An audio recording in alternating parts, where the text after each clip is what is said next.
Okay, good afternoon everyone, and welcome to the 2021 FUSA presidential debate.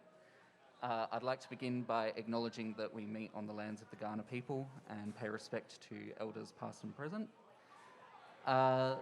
This is an opportunity for you to hear from the candidates for FUSA Student Council President.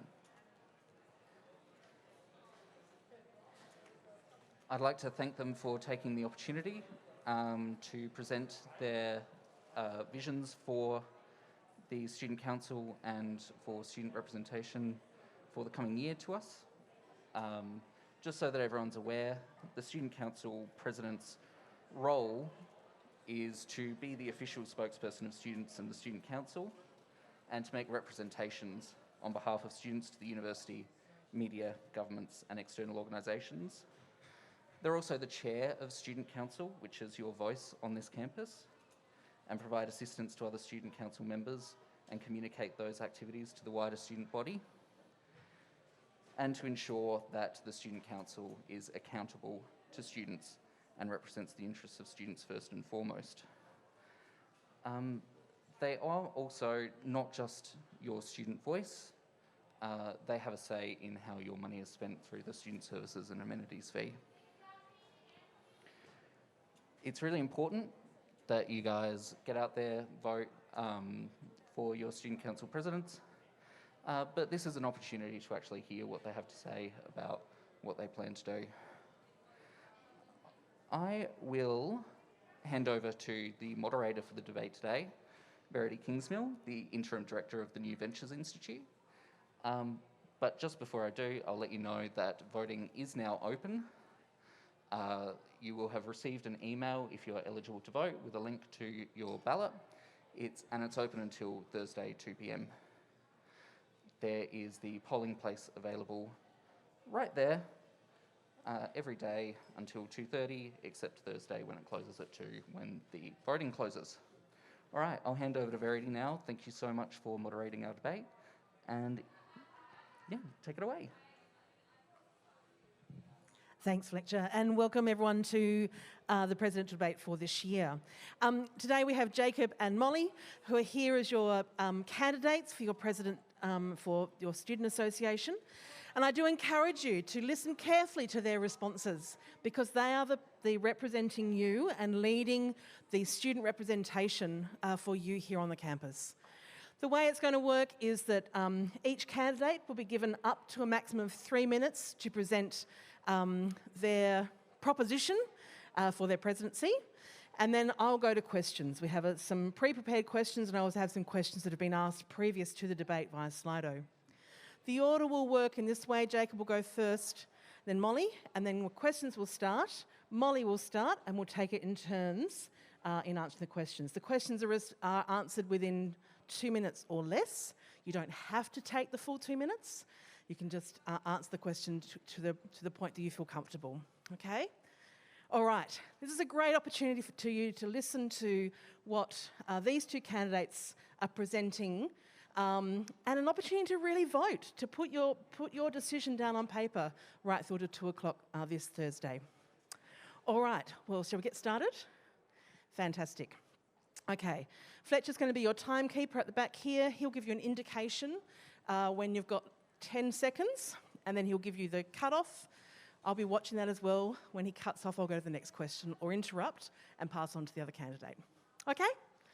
All right, well, let's take it away. Jacob, you're up first. Cool, thank you. Hi everyone, I'm Jacob Grant and I'm running with Left Action for the student elections. I'm running for president because we need a left-wing activist student union that fights for student rights. We have seen attacks on tertiary education from both the Liberal and Labor government, and like this is coming in the process of the Job Ready Graduates legislation. That has meant that some courses have doubled in prices. We have seen an 11% reduction in government funding, and also that if you are to fail too many units, then you are to come off of HECS, and Labor has proposed no challenge to this. Labor has also contributed to the neoliberalisation of universities.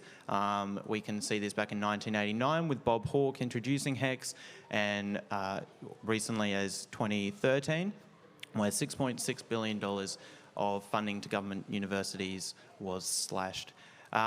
This means that Vice Chancellors, like our very own Colin Sterling, acts as a boss at the university and tries to squeeze as much profits out of the institutions as possible, rather than trying to improve our education. So these parties and the Vice-Chancellors are clearly not on the side of staff and students, and we believe that FUSA has the potential to mobilise students and staff to fight back against these sorts of attacks. So that is why I am running with Left Action, because they're the only ticket that is not connected to a major political party, and we are the most left-wing student activist body, and also the most politically staunch. So Left Action has been involved in protests such as, organising protests such as the Free Palestine rallies early in the year, also trying to free the Kilburn refugees, the 11 refugees locked up in Kilburn, and other campaigns such as the Health Before Profits. So if elected, Left Action will fight to mobilise students, to promote rallies and campaigns such as the one mentioned, and also take up further issues such as not just issues on campus, such as the cuts to HAS and Italian courses that are being currently proposed, but also broader social issues, as we really believe that students have the power to make change. So yeah, that is pretty much it. So should vote Left Action.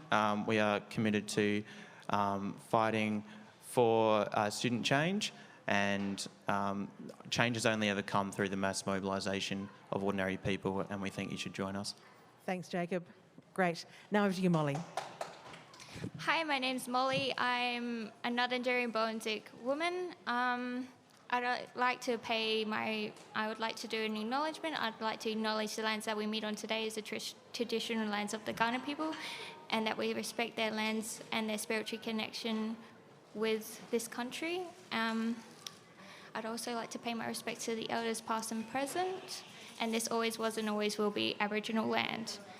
So I'm just going to talk a bit about myself and my experiences. So growing up, I always was living in poverty. One stage was homeless. Also had to deal with a lot of family having a lot of mental illness, and also myself. So what I really want to focus on is making sure that students have the right advocacy and representation, and also making sure that they know that they're not alone, and that we are also here fighting for them, because we are students ourselves. I have been lucky enough in the past to be the First Nation student officer in 2020, and then in 2021, this year, I am the current General Secretary with these two roles. I have sat on panels, boards, I have done initiatives myself, I have helped plan and support all students, and also making sure that the Student Council does their absolute best to advocate and just be there, because we all need to be as one, because what is a university without students? And yeah. Okay, thank you, Molly. Thank you, Jacob. You've heard from both presidents on their stance and what they're about, and you can see the different perspectives that both sides have under the leadership of both Molly and Jacob. What I'm going to do now is I'm going to ask each candidate questions. This time Molly will go first, followed by Jacob. The second question, Jacob will go first, Molly, and we'll do it in that alternate order. Okay, here we go. They're not that challenging. Or maybe they will be. We'll get harder as we go. Okay, what are your 3 biggest goals if you were to be elected as president, and how do you plan to achieve them? So my first goal would be to achieving incorporation for FUSA, as at the moment we're not an independent body, and becoming an independent body means that the student association will be able to advocate more freely on student matters, as at the moment we are not able to, and also having the chance of getting independent revenue from the university and being able to like make things like a general store and making those big advocating and representing on the bigger levels, instead of having to go to the university saying, can we do this, can we do that, and then we'll just be able to do them, instead of having to go through those processes that continuously block us from doing things. My second one will be decolonising FUSA, as at the moment we need to work on it. It is one of our biggest things that we do need to actually start doing, and I have been trying to do it. Yeah, it's a real big issue, and it is close to my heart, because as a Aboriginal woman myself, I do see a lot of systemic racism within the university, and I would like it to change. And my third one is continue working on stop student poverty, because obviously that is close to my heart, and I've lived it, I've been there, I've struggled through university, and I don't think we should continue struggling as a student body together, as a student community. I'm so sorry if I sound shaky, I just have a bit of anxiety when it comes to talking on stage. But those are my main three things, and I really think they're important to the majority of students. Great. Thanks, Molly. Jacob, over to you. Yeah, well, I think there are a lot of different goals that we would like to aim for. I think if you've seen some of the posters, they range from many different issues, but to try and condense them into three. The first would be to fight back against the proposed course cut and any job losses, but particularly the ones that are being proposed at the moment at HAS, with potentially staff losing their jobs in that area, and as mentioned, the Italian course. So the first goal would be to approach this issue, and that would be through mobilising students to fight back through protests and activism, because clearly the Vice-Chancellor is not on our side when it comes to this. The second issue would be, the second goal rather, would be bringing up more social issues and taking up social issues, not just on campus but outside of campus, to fight against. So this might include like showing solidarity for refugees and housing the Afghan refugees here at university. The brilliant Black Lives Matter protest last year that we were helping organise with, to bring those issues, and also, for example, like other issues like the Palestine and free Palestine rallies. We really think that students have the potential to spark a wider uprising and really fight against these issues, not just from students, but they have the potential to spark broader mass movements. And the third goal is just generally just bringing back activism onto campus. Flinders has a rich history, particularly in the 70s. Okay, that's your time up, Jacob. Yeah, sure thing. Okay. All right, well done both of you. Next question, Jacob, you're first. Molly, follow. What does leadership mean to you, and how can you demonstrate proven leadership skills? Yeah, well, leadership for me represents being able to, have the right ideas and getting people involved in particular things. So when it comes to the president position, leadership is ensuring that people get involved as much as possible in student issues and fighting for student rights.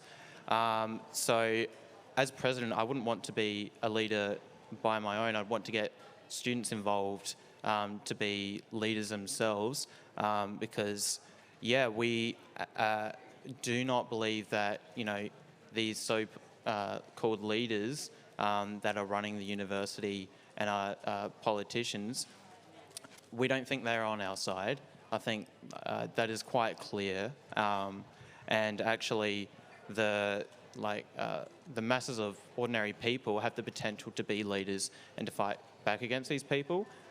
So yeah, that's what leadership means to me. Great, thanks, Jacob. Molly, your response? So leadership means to me, it's quite a broad question, but I think a leader is someone who listens to anyone and everyone, and is honest and open and does all their best to try and communicate efficiently with everyone.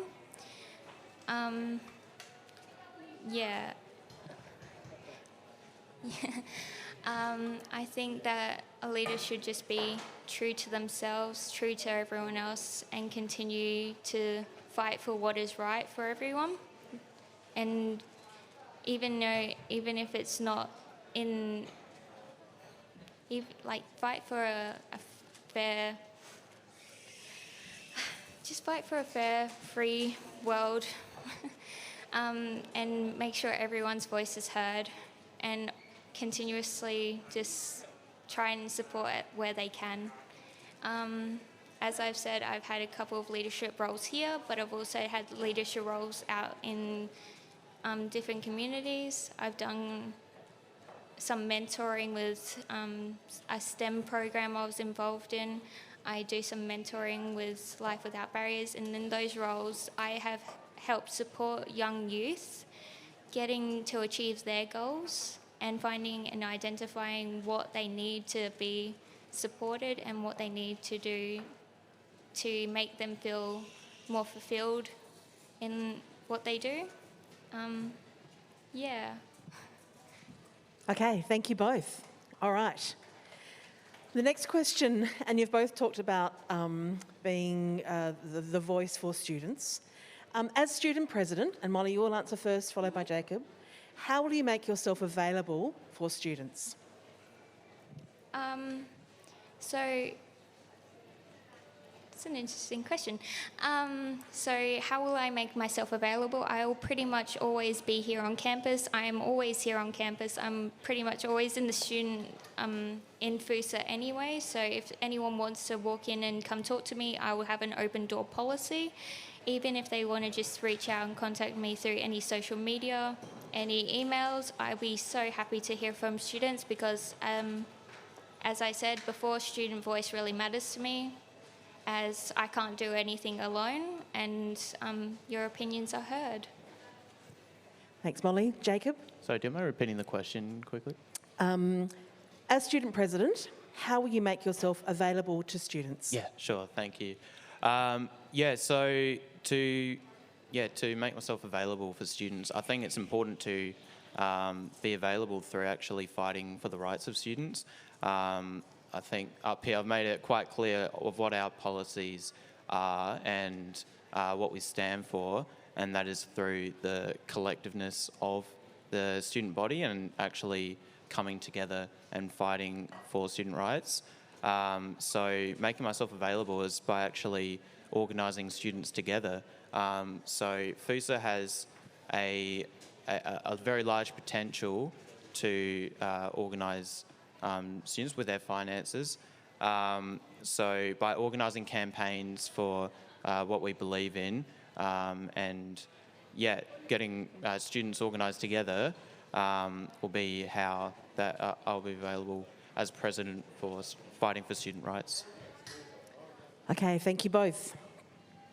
Now, as everyone will know, as part of being a university student, you have a SAF amount that's contributed every year. Jacob, you answer first, Molly, you'll answer second. But how do you think SAF money is best spent and why? Jacob? Yeah, sure. Well, I think the history of the SAF fees are something to take into consideration because in the past we haven't had voluntary student unionism, and this has been attacked from both the Labor and Liberal parties, meaning that we now have voluntary student unionism.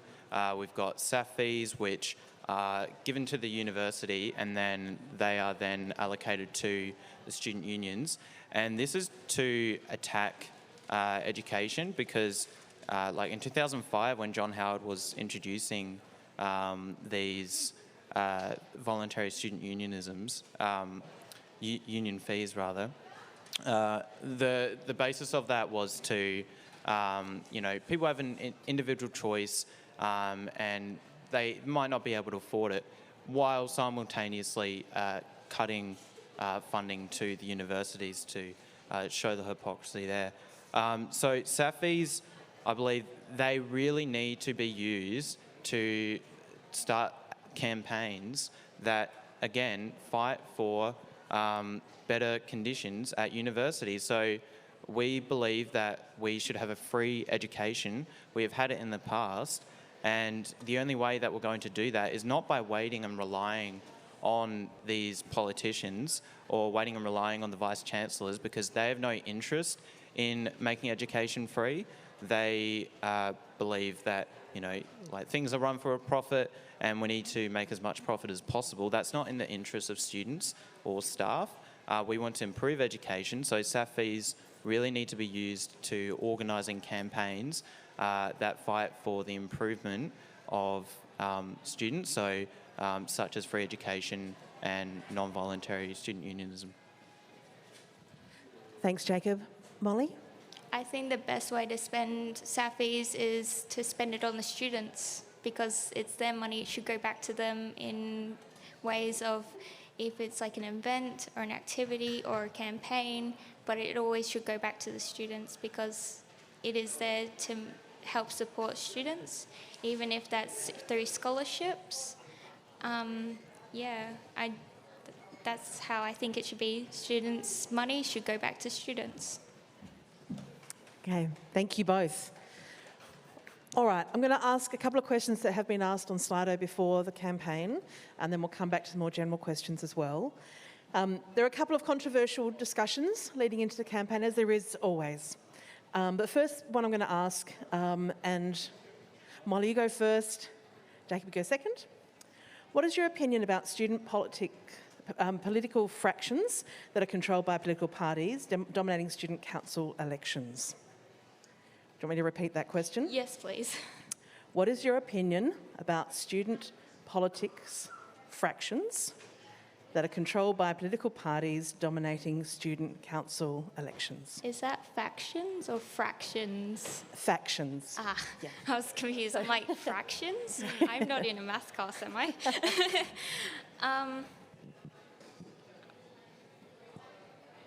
Majority of the time with a faction is just sharing an ideology. I think the more you share an ideology with the community, the more that will be done. But overall, it's not the be-all and end-all. It just matters if you can work together and support each other to get things done. Thanks, Molly. Jacob? Yeah, well, I actually agree with Molly, particularly around the ideology of different factions.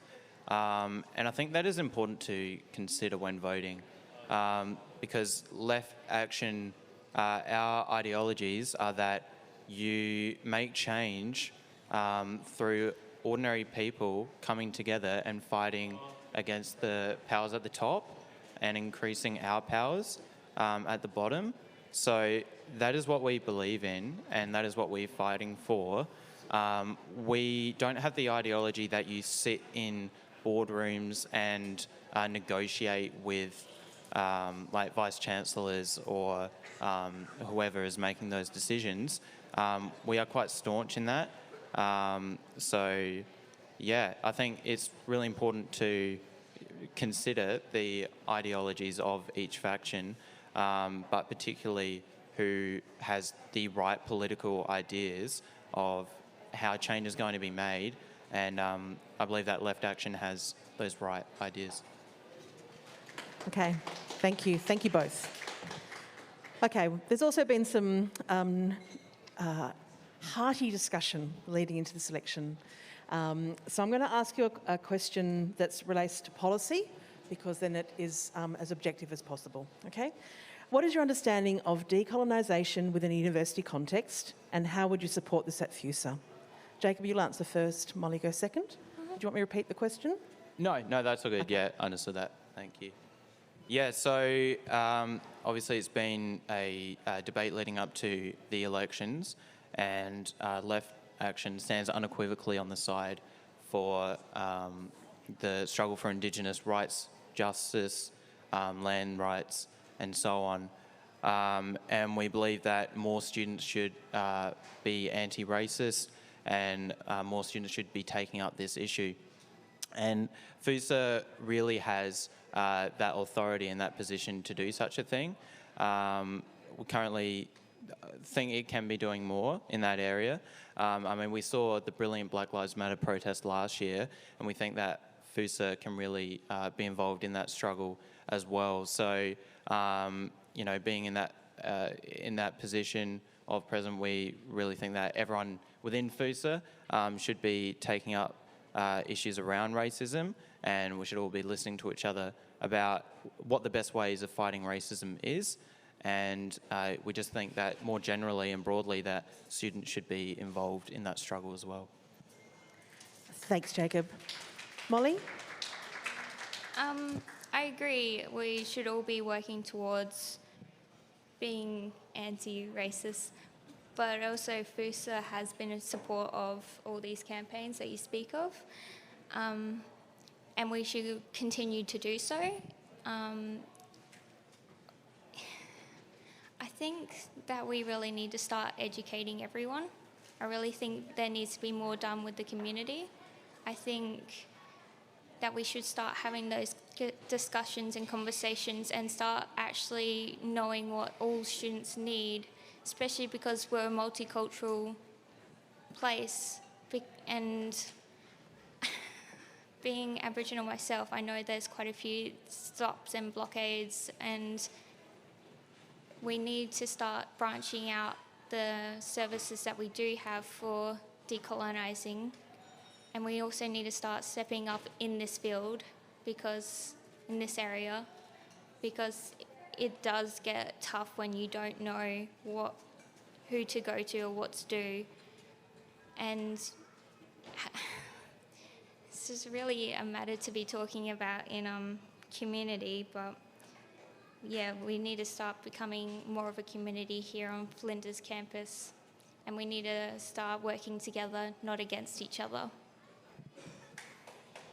Okay, thanks, Molly, and thanks, Jacob. I think that leads into our next couple of questions and our final two questions. One is about the involvement of the community on campus. There's a large student demographic who are currently not involved in student association or interested in student politics. How do you plan to make FUSA more inclusive and really specifically involve those students who aren't, those large demographic of students who aren't currently involved? Molly, you'll go first. Jacob, follow up.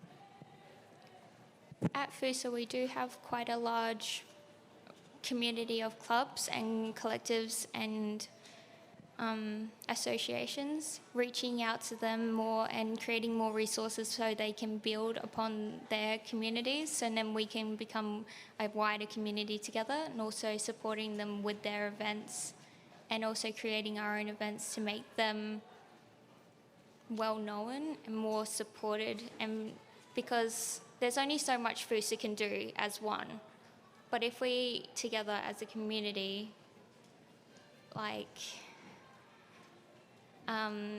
as a community, come together and start supporting each other more and giving each other more of a voice, I think that's most probably one of the ways we're going to be able to achieve starting to come together as a community.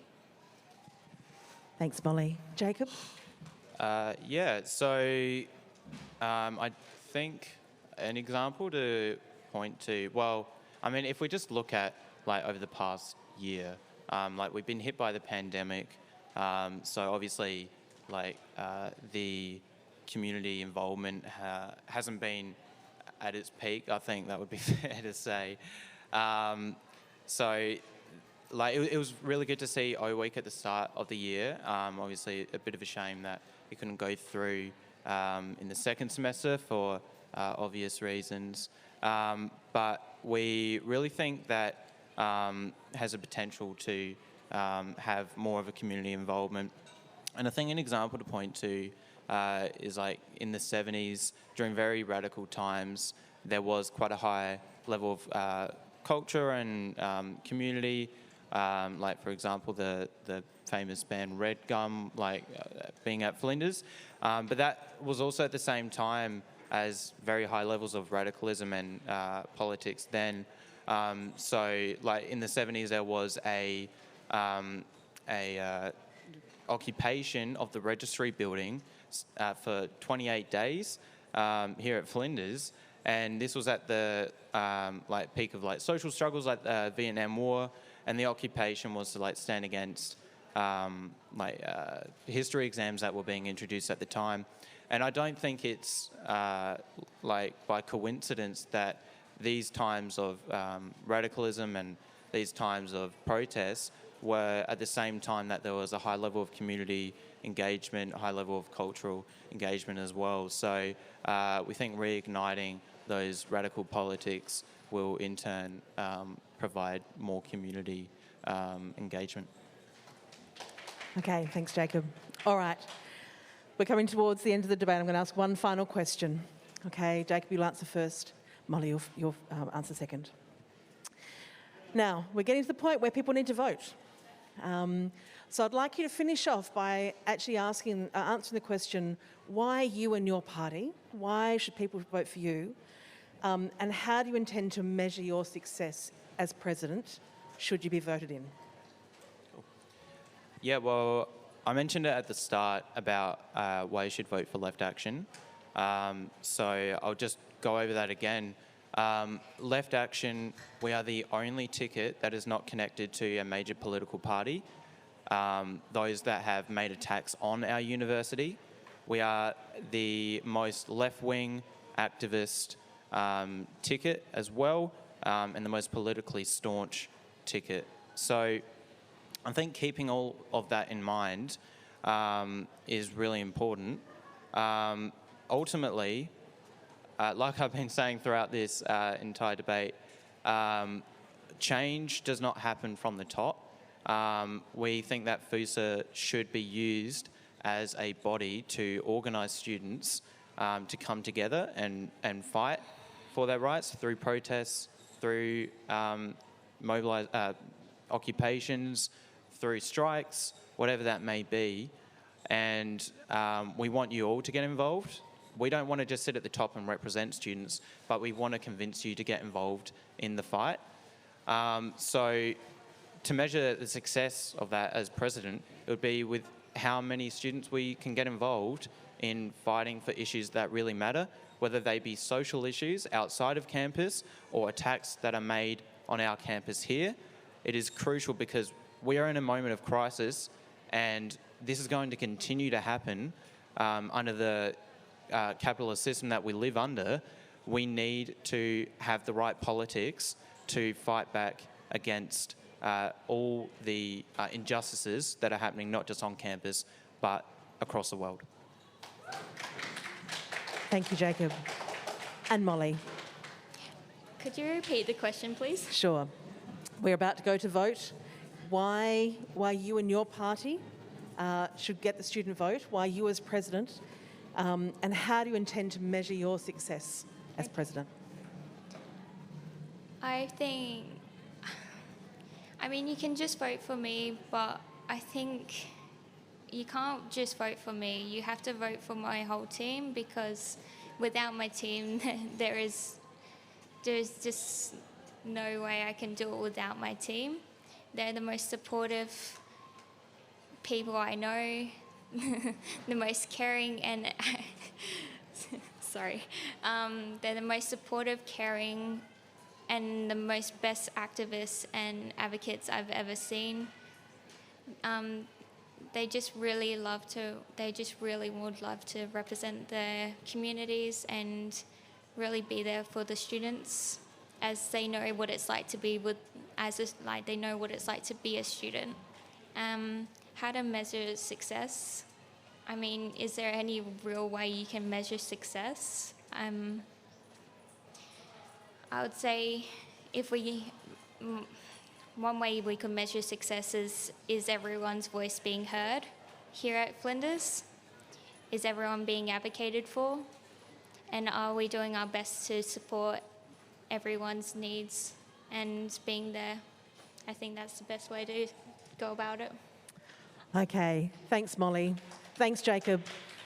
Please give our presidential candidates a round of applause. This is not an easy thing to do. You've both done really well. All the very best in these final days of voting. Remember, it's really important to get your vote in. You are voting for people to represent you as students, and that voting closes at 2 o'clock on Thursday in the voting area over here to my left. I'm going to hand back to Fletcher, but well done to both of you. Yeah, thank you. Yes. Thank you, Verity, and thank you, Jacob and Molly. So voting is open now. Students will have received an email with an individual link to vote. Please go out and vote. And thank you so much for participating. Have a good day, everyone.